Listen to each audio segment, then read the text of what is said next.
ሽምብራና ባቄላ ለዘመናት የኢትዮጵያውያን የጉልበት ምንጭ፣ የጾም ወቅት ምርኩዝና የማዕድናችን ዋና ጌጦች ናቸው። ነገር ግን ተፈጥሯዊ ስለሆነ ብቻ ሁልጊዜ 100% ለጤናችን ጠቃሚ ነው ብለን የምናምነው እምነት ሙሉ በሙሉ ትክክል ነው ወይ? ወይንስ ሳናውቀው በየቀኑ ወደ ሰውነታችን የምናስገባው የጤና ጠንቅ አለ? እውነታው ግን እኛ እንደምናስበው ቀላል አይደለም። በዚህ ቪዲዮ ውስጥ ሽምብራና ባቄላ ለሰውነቱ እውነተኛ መድኃኒት መሆናቸውን ወይም በተቃራኒው ውስጣዊ አካላትን ቀስ በቀስ የሚያበላሹ መርዝ መሆናቸውን በሳይንሳዊ ማስረጃዎች አስደንጋጭ እውነታዎችን እንገልጻለን። ብዙዎቻችን እነዚህን ጥራጥሬዎች ከተመገብን በኋላ የሚሰማን የሆድ መነፋት፣ ጋዝ ወይንም ድካም እንደተራ ነገር እንቆጥረዋለን።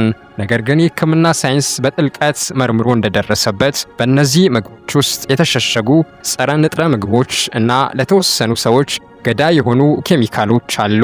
ይህ ቪዲዮ ስለ ጥቅማቸው ብቻ የሚያወራ የተለመደ መረጃ አይደለም። ይልቁንም ሽምብራና ባቄላ በሰውነቱ ውስጥ ምን አይነት ባዮኬሚካላዊ ለውጥ እንደሚያመጡ፣ የትኞቹ የህብረተሰብ ክፍሎች በአስቸኳይ ማቆም እንዳለባቸውና ሙሉ ጥቅማቸውን ብቻ አውጥተን የምንጠቀምበትን ዘመናዊና ሳይንሳዊ የአጠቃቀም ሚስጥር ይፋ የምናደርግበት ልዩ መርሃ ግብር ነው። እርሶንና ቤተሰቦን ካልታሰበ የጤና ቀውስ ለመጠበቅ ይህንን ሳይንሳዊ ትንተና እስከ መጨረሻው በትዕግስት ይከታተሉን። ዛሬ ወጣው አስደንጋጭ ጥናትና ሳይንሳዊ ማስረጃ ሽምብራና ባቄላን በየቀኑ መመገብ ወደፊት ለሚመጣ በሽታ መከላከያ ወይስ የበሽታው ማባባሻ? ለዚህ ጥያቄ ምላሽ ለመስጠት በቅርቡ በሃርቫርድ የሕዝብ ጥናት ትምህርት ቤት የተደረጉ ጥናቶች እጅግ አስደንጋጭ እውነታዎችን ይፋ አድርገዋል። እነዚህ የምንወዳቸው ጥራጥሬዎች በተፈጥሯቸው ራሳቸውን ከአንበጣዎችና ከሌሎች ተባዮች ለመጠበቅ ሲሉ የሚያመርቷቸው ጸረ ንጥረ ምግቦች ወይንም አንቲኒውትሪየንትስ የተባሉ የተፈጥሮ መከላከያ ኬሚካሎች አሏቸው። ጥናቱ እንዳረጋገጠው በሽምብራ ውስጥ ከፍተኛ መጠን ያለው ፋትሊክ አሲድ ይገኛል። ይህ አሲድ በሰውነታችን ውስጥ ካሉ እንደ አይረን፣ ዚንክ እና ካልሲየም ካሉ ወሳኝ ማዕድናት ጋር በመጣበቅ ማዕድናቱ ወደ ደማችን እንዳይገቡ ያግዳል። ይህም ማለት የአኗኗር ዘይቤውን ለማስተካከል ከፍተኛ ማዕድን ያላቸውን ምግቦች ቢመገቡም ከሽምብራ ጋር አብረው የሚገባው ፋትሊክ አሲድ የሰውነቶን የማዕድን ክምችት ባዶ ሊያደርገው ይችላል። የበለጠ አስደንጋጩና አስፈሪው ጥናት የወጣው ግን ከዓለም ጤና ድርጅት WHO ነው። የባዮኬሚካል ምርምር ዘገባ ነው። በባቄላ ውስጥ የሚገኙ ቪሲንና ኮርቪሲን የተባሉ ተፈጥሯዊ ግላይኮሳይዶች በሰውነታችን ውስጥ በሚፈጩበት ጊዜ ኦክሲዳንትስ ወደ ተባሉ መርዛማ ውህዶች ይቀየራሉ። ይህ ባዮኬሚካላዊ ሂደት G6PD ዴፊሸንሲ የተባለ የኢንዛይም እጥረት ባለባቸው ሰዎች ላይ የቀይ የደም ሴሎችን ሙሉ በሙሉ ያፈርሳል። ይህ የሕክምና ሳይንስ ፊቪዝም ብሎ የሚጠራው አስደንጋጭ ክስተት ባቄላ ከተመገቡ ከጥቂት ሰዓታት በኋላ ድንገተኛና ከባድ የደም ማነስ ያስከትላል። በተጨማሪም የብሪቲሽ የሕክምና ጆርናል BMG ያወጣው መረጃ እንደሚያሳየው በሁለቱም ጥራጥሬዎች ውስጥ የሚገኘው ከፍተኛ የፒውሪን መጠን በሰውነታችን ውስጥ ተፈጭቶ ሲያልቅ ወደ ዩሪክ አሲድ ይቀየራል። የዩሪክ አሲድ መጠን በደም ውስጥ ሲጨምር ደግሞ በመገጣጠሚያዎች ላይ በመከማቸት የቁርጥማት በሽታን ወይንም ጋውትን ያስከትላል። እንዲሁም በኩላሊት ውስጥ ወደ ጠጠርነት ይቀየራል። ሽምብራና ባቄላ በሽታን ለመከላከል ትልቅ አቅም ቢኖራቸውም የአመጋገብ ስህተቶችን ካላረምን ግን በተቃራኒው የውስጥ አካላትን የሚያሰቃዩ በሽታዎች መፈልፈያ ሊሆን እንደሚችል ሳይንሱ በተጨባጭ አስመስክሯል። ይህ ጠቃሚ መረጃ ይበልጥ ለብዙዎች ተደራሽ ለማድረግ ቀጣዩን ክፍል ከመጀመራችን በፊት እባክዎን ቪዲዮውን ላይክ፣ ሼር በማድረግ ድጋፋቸውን እንድታሳዩኝ ስል በአክብሮት እጠይቃችኋለሁ። እስካሁን ያየናቸው ሳይንሳዊ ማስጠንቀቂያዎች እንዳሉ ሆነው ሽምብራና ባቄላን ከአመጋገባችን ሙሉ በሙሉ ልናስወግዳቸው አንችልም።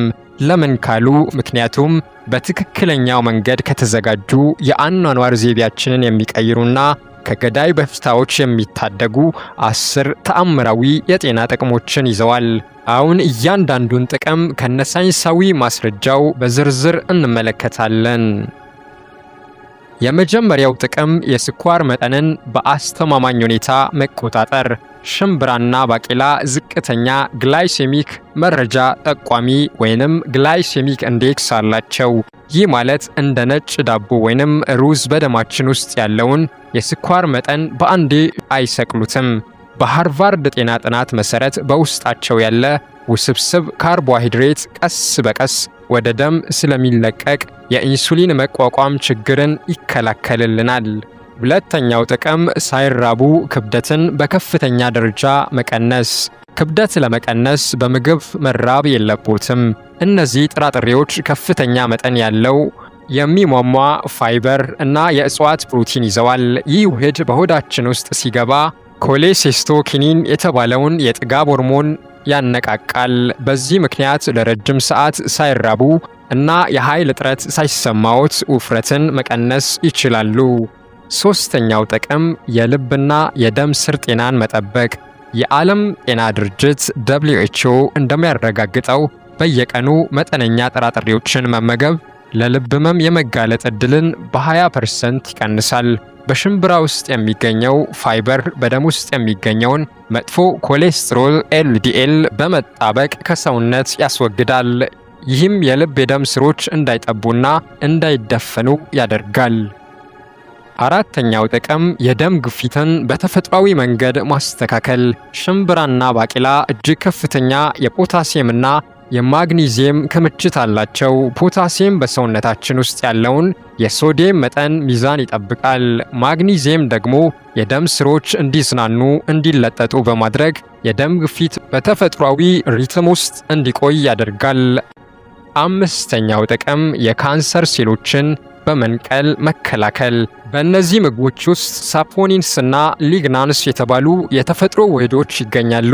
የካንሰር ምርምር ማዕከላት እንደሚያሳዩት እነዚህ ንጥረ ነገሮች የካንሰር ሴሎችን በሰውነት ውስጥ እንዳይበዛ የሴል ሞትን አፖፕቶሲስ ያፋጥናሉ። በተለይም የአንጀት ካንሰርን ለመከላከል እጅግ ፍጹም ናቸው። ስድስተኛው ጥቅም የምግብ መፈጨት ስርዓትን ማደስ። በሽምብራ ውስጥ ያለው ፋይበር በአንጀታችን ውስጥ ያሉ ፕሮባዮቲክስ ወይም ጠቃሚ ባክቴሪያዎች ዋና ምግብ ነው። እነዚህ ባክቴሪያዎች ፋይበሩን ተመግበው ትሬት የተባለውን አጭር ሰንሰለት ያለው ፋቲ አሲድ ያመርታሉ። ይህ አሲድ የአንጀትን ግድግዳ ከቁስለት ይከላከላል፣ የምግብ መፈጨትን ያቀላጥፋል። ሰባተኛው ጥቅም ከባድ የደም ማነስን መከላከል። በተለይ በስደት የሚኖሩ ወገኖቻችን በአየር ንብረትና በምግብ ለውጥ ለአይረን እጥረት ሊጋለጡ ይችላሉ።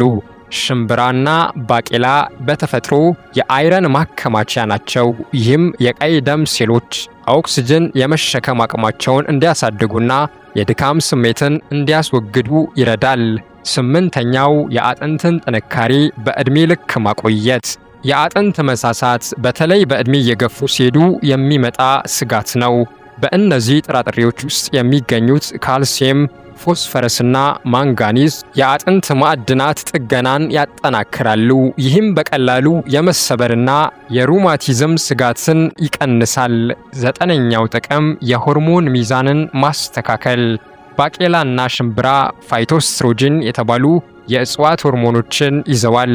እነዚህ ውህዶች በሴቶች አካል ውስጥ የኢስትሮጅን ሆርሞን መለዋወጥን ያስተካክላሉ። በተለይም ማረጥ ሞኖፖዝ አካባቢ የሚመጡ እንደ ድንገተኛ ሙቀትና የባህሪ መለዋወጥ ያሉ ምልክቶችን ያስታግሳሉ። አስረኛው ጥቅም የእርጅናን ሂደት ማዘግየትና የበሽታ መከላከል አቅምን ማጎልበት። በመጨረሻም እነዚህ ምግቦች የቪታሚን ሲ፣ የቪታሚን ኢ እና የተለያዩ አንቲኦክሲዳንቶች ጥምረት ናቸው። እነዚህ ንጥረ ነገሮች በሰውነታችን ውስጥ የሚፈጠሩትን ነፃ ራዲካልስ የተባሉ መርዛማ አተሞችን ያጠፋሉ። በዚህም የቆዳ መሸብሸብን ይከላከላሉ። የሰውነት በሽታ የመከላከል አቅምን ወደ ከፍተኛ ደረጃ ያሸጋግራሉ። እስካሁን ያየናቸው አስደናቂ ጥቅሞች ቢኖሩም አሁን ወደ ዋናውና እጅግ አስደንጋጭ ወደሆነው እውነታ እንሸጋገራለን። የሕክምና ሳይንስ እንደሚያስጠነቅቀው ሽምብራና ባቄላ ለሁሉም ሰው የሚሆኑ ምግቦች አይደሉም። በሀገር ውስጥም ሆነ በውጭ ሀገር በስደት የምትኖሩ ኢትዮጵያውያንና ኤርትራውያን ወገኖቻችን ዓመታዊ የላቦራቶሪ ምርመራ ስታደርጉ የሚከተሉት የጤና እውነታዎች ከተገኙባቸው እነዚህን ምግቦች በአስቸኳይ ማቆም አለባችሁ። የጂ6ፒዲ ኢንዛይም እጥረት ወይንም ፊቪዝም ያለባችሁ።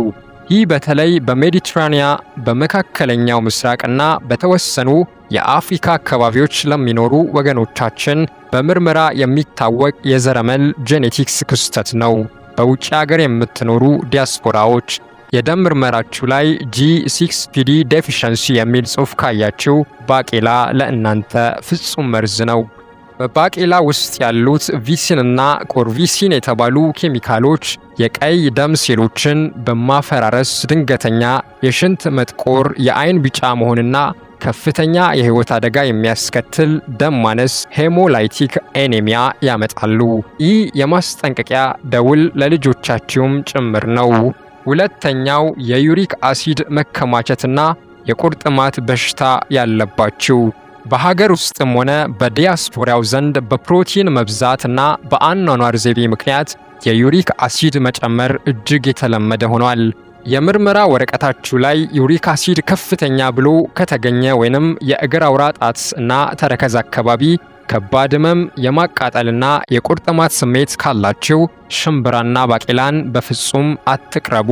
በውስጣቸው ያለው ፒውሪን በሰውነታችሁ ውስጥ ተፈጭቶ በቀጥታ ወደ ዩሪክ አሲድ ስለሚቀየር መገጣጠሚያዎቻችሁን እንደ መስታወት ስብርብር በመውጋት ከባድ ስቃይና እብጠት ያስከትላል። ሶስተኛው የኩላሊት ጠጠርና የኩላሊት መድከም ያለባችሁ።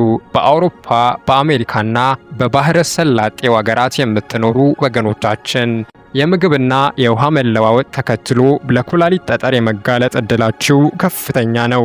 ሽምብራና ባቄላ በተፈጥሮ ከፍተኛ መጠን ያለው ኦክሳሌትና ፎስፈረስ ይዘዋል። የኩላሊት ማጣራት አቅማችሁ ዝቅተኛ ከሆነ ወይንም የካልሲየም ኦክሳሌት ጠጠር ታሪክ ካላችሁ እነዚህን ምግቦች መመገብ ኩላሊታችሁ ላይ ተጨማሪ ጠጠር እንዲፈጠርና ስራውን እንዲያቆም ከፍተኛ ጫና ይፈጥራል። አራተኛው ከባድ የአንጀት መቆጣትና የጋዝ ችግር ያለባችሁ። በሀገር ውስጥ በተለምዶ የጨጓራ በሽታ ወይንም የሆድ መነፋት ተብሎ የሚጠራው በሳይንሱ ግን የአንጀት መቆጣት ኢሪታብል ባውል ሲንድረም የሚባለው ችግር ያለባችሁ ሰዎች ጥራጥሬዎችን መራቅ አለባችሁ። በእነዚህ ምግቦች ውስጥ የሚገኙት ኦሊጎ ሳካራይድስ የተባሉ ውስብስብ የስኳር አይነቶች በትንሽ አንጀታችሁ ውስጥ በቀላሉ አይፈጩም። ወደ ትልቁ አንጀት ሲሸጋገሩም ባክቴሪያዎቹም ስለሚለዋውጧቸው ከፍተኛ ጋዝ፣ የሆድ ቁርጠትና ተቅማጥ በማስከተል የዕለት ተዕለት የአኗኗር ዘይቤን ሙሉ በሙሉ ያበላሻሉ። እነዚህ አራት የጤና ችግሮች ካለባችሁ ሽምብራንና ባቄላን ጤናማ ምግብ ብላችሁ መመገብ ሰውነትን በገዛ እጅ ማሰቃየት መሆኑን ተገንዝባችሁ ራሳችሁን እንድትጠብቁ የሕክምና ሳይንስ በጥብቅ ያሳስባል። እስካሁን ያየናቸው የጤና ስጋቶች እንዳሉ ሆነው ከእነዚህ በሽታዎች ነፃ የሆናችሁ ወገኖቻችን ግን ሽምብራንና ባቄላን ስትመገቡ የምትሰሩት ከባድ የአመጋገብ ስህተት ጥቅሙን ወደ ጉዳት እየቀየረው ይገኛል። በሀገር ውስጥ ሆነ በውጭ ሀገራት የምትኖሩ ኢትዮጵያውያን በባህላዊ አዘገጃጀታችን በንፍሮ በሽሮና በዘመናዊ የኑሮ ዘይቤያችን የምንሰራቸው አራት ዋና ዋና ስህተቶች እና ሳይንሳዊ መፍትሄዎቻቸውን አሁን እንመልከት። የመጀመሪያው ስህተት አለማብሰል ወይንም በከፊል የተቀቀለን ንፍሮና እሹቅ መመገብ። ብዙዎቻችን ንፍሮ ወይንም አሹቅ ስናዘጋጅ ጥራጥሬው ሙሉ በሙሉ ሳይበስል ጠንከር እንዳለው የመመገብ ልማድ አለን። ይህ ትልቅ ስህተት ነው። በከፊል የበሰለ ሽምብራና ባቄላ ከፍተኛ መጠን ያለው ሌክቲንና ሳፖኒን ይይዛል። እነዚህ ንጥረ ነገሮች የአንጀትን ግድግዳ በመውጋት ከባድ እብጠትና የተመገብነው ምግብ ሳይፈጭ በቀጥታ እንዲወጣ ያደርጋሉ። ሽምብራና ባቄላ ከመቀቀላቸው በፊት ቢያንስ ከ12 እስከ 24 ሰዓታት በውሃ ውስጥ መዘፈቅ አለባቸው። መዘፈቁ ጸረ ንጥረ ምግቦችን በከፍተኛ ደረጃ ይሰብራል። ሲቀቀልም ሙሉ በሙሉ እስኪለሰልስ ድረስ መብሰል አለበት። ሁለተኛው ስህተት ጥራጥሬው የተዘፈቀበትን ወይንም የተቀቀለበትን ውሃ አለማፍሰስ። በተለይ በውጭ ሀገር የምትኖሩ ወገኖቻችን የታሸጉ ሽምብራና ባቄላዎችን በምትገዙበት ጊዜ የታሸጉበትን ውሃ በቀጥታ ከምግቡ ጋር አብራችሁ የምትቀቅሉበት አጋጣሚ አለ። በሀገር ውስጥም የተዘፈዘፈውን ውሃ ሳይቀይሩ መቀቀል የተለመደ ነው። ይህ ውሃ ጋዝ የሚያመነጩ የኦሊጎሳካራይድ እና የፋቲክ አሲድ ክምችት ማከማቻ ነው። ጥራጥሬውን የዘፈዘፋችሁበትን ውሃ በየ6 ሰዓቱ ደጋግማችሁ ቀይሩት። የታሸገ ጥራጥሬ የምትጠቀሙ ከሆነ ደግሞ መጀመሪያ በንጹህ ውሃ ደጋግማችሁ ጠቡት። ይህም የሆድ መነፋትንና የጋዝ ችግርን በ80% ይቀንሳል። ሶስተኛው ስህተት ጥራጥሬዎችን ከተመገቡ በኋላ ወዲያውኑ ሻይ ወይም ቡና መጠጣት። ንፍሮ ወይንም አሹቅ በልተን ወይም በሽሮ ፍርፍር ቁርስ አጣጥመን ወዲያውኑ የኢትዮጵያውያን ባህላዊ ቡና ወይንም ሻይ መጠጣት ፍጹም ስህተት ነው። በሻይና በቡና ውስጥ የሚገኘው ታኒን እና ፖሊፊኖል የተባሉ ውህዶች ከሽምብራው የሚገኘውን ብረት ማለትም አይረን እና ዚንክ በሆዳችን ውስጥ በማሰር ሰውነታችን እንዳይወስደው ያግዱታል። ማንኛውም ጥራጥሬ ከተመገቡ በኋላ ሻይ ወይንም ቡና ለመጠጣት ቢያንስ 1 ሰዓት ተኩል መጠበቅ አለበት። አራተኛው ስህተት ሽሮን ያለ ቅመምና ያለ ዘይት ማብሰል። ሽሮ የሽንብራ ወይንም የአተር ክምችት ነው። ሽሮ ስናበስል በውሃ ብቻ በጥብጠን የምንመገብ ከሆነ የምግብ መፈጨት ስርዓታችን በእጅጉ ያውካል። ሽሮ ሲበስል የጋዝ መበተን ባህሪ ያላቸው እንደ ነጭ ሽንኩርት፣ ኮረሪማና ዘይት በተለይ የወይራ ዘይት መጠቀም አለበት። እነዚህ ቅመሞች በሽምብራ ውስጥ ያሉትን አስቸጋሪ ጋዞች የማፍረስ ባዮኬሚካላዊ አቅም አላቸው። ውድ የዚህ ቻናል ቤተሰቦች ዛሬ ስለ ሽምብራና ባቄላ ያየናቸው ሳይንሳዊ መፍትሄዎች አንድ ትልቅ እውነት አስተምረውናል። ተፈጥሮ የሰጠችንን ምግብ ያለ እውቀት መመገብ የጤና ጠንቅ ሊሆን ይችላል። በእውቀትና በጥንቃቄ ስንጠቀምበት ግን ፍጹም መድኃኒት ነው። በተለይ በስደት በአውሮፓ፣ በአሜሪካ፣ በካናዳና በባህረ ሰላጤ ሀገራት የምትኖሩ የአኗኗራችሁና የምግብ ባህላችሁ በአዲስ ሀገር በአየር ንብረትና የኑሮ ዘይቤ ምክንያት ተቀይሯል።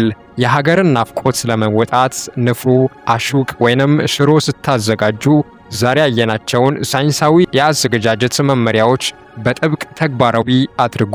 ዓመታዊ የሕክምና ምርመራችሁን ስታደርጉ የዩሪክ አሲድ፣ የኩላሊት ጤናና የጂ6ፒዲ ኢንዛይምም መጠናችሁን መከታተል እንዳትረሱ። ጤናችሁ በባዕድ አገር የምትኖሩበት ዋናው ዋስትናችሁ ነው። አሁን ወደ እናንተ ልምጣ። ይህ ቪዲዮ የአመጋገብ ዘይቤውን ለመቀየር አይኖን ከፍቷል። ከዚህ ቀደም ሽምብራ ወይም ባቄላ ተመግበው ከባድ የሆድ መነፋት፣ የጋዝ ወይንም የመገጣጠሚያ ህመም አጋጥሞት ያውቃል? ያጋጠማችሁን የጤና ስሜትና አሁን የወሰናችሁትን የአመጋገብ ለውጥ በኮሜንት መስጫው ላይ ጻፉልን። እያንዳንዱን አስተያየት በሕክምና ሳይንስ መነጽር እያየን ምላሽ እንሰጣለን። ይህ መረጃ በውጭ ሀገርና በሀገር ውስጥ የሚኖሩ ወገኖቻችን ከማያውቁት ስቃይና ድንገተኛ በሽታ የሚታደግ የወገን መርዶ መከላከያ ነው። ስለዚህ ቪዲዮውን አሁኑኑ ለምትወዷቸው ዘመዶቻችሁ በሶሻል ሚዲያ ግሩፖችና በዋትሳፕ ሼር በማድረግ የበኩሎን የዜግነት ድርሻ ይወጡ። ወደፊትም እንደዚህ ያሉ ህይወት አድን ሳይንሳዊ የምግብና የጤና ምስጢሮችን በፍጥነት እንዲደርሳችሁ ቻናላችንን ሰብስክራይብ በማድረግ የደወል ምልክቱን ይጫኑ። ጤናችሁ የእጃችሁ ስራ ነው። ስላዳመጣችሁኝ ከልብ አመሰግናለሁ። በሌላ ጠቃሚ የጤና መረጃ እስከምንገናኝ ሰላምና ጤና ለእናንተ ይሁን። ቻው።